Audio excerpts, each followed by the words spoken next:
And that is simply that the in-position player, the pre-flop raiser, is less incentivized to bet those board textures. And that's simply because there's a number of different holdings in their range that won't really want to bet when a player continuation bets. You're basically looking to accomplish a few different things. One is you deny your opponent equity.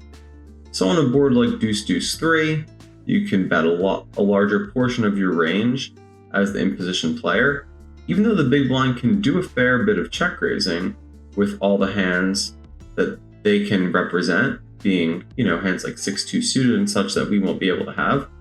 But all their hands like 8-9, Jack-7 suited, all those sorts of holdings simply aren't going to be able to continue. And the reason that we bet is just to fold them off of their equity. Another reason to continuation bet is just to get value. And that's pretty straightforward. And even with a hand that you're bluffing with, if you're making a profitable bluff, it's helpful to look at that in terms of getting value, because by playing your hand a certain way and the overall way that you've constructed your strategy, you're going to be making money with your profitable bluffs. Now, it's always going to be the case that you make more money with your value hands long term than you do with your bluffs. But I think this is a helpful way to begin to look at situations in terms of constructing ranges and implementing those bluffs, which make it both harder to play against as a well-balanced poker player, and also just make you money with those hands. So with that said, let's take a look at a board texture of Queen 8 Deuce Rainbow.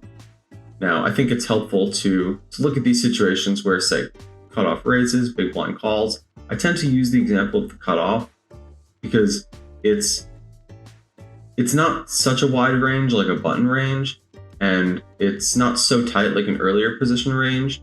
And I think that by looking at these situations, you can sort of extrapolate how you might play the situation differently if your opponent has a tighter range or a looser range. And quite simply, the looser their ranges, the more check raises you would add in. The tighter their ranges, the less check raises you would add in. So we get this board texture, Queen 8 Deuce Rainbow, after our cutoff raise, and we defend in the big blind. And we check, as we should, with our entire range. And let's say our opponent puts out a small continuation bet. And now we have to figure out, how do we want to construct our strategy so that we can mitigate that positional disadvantage that we're at?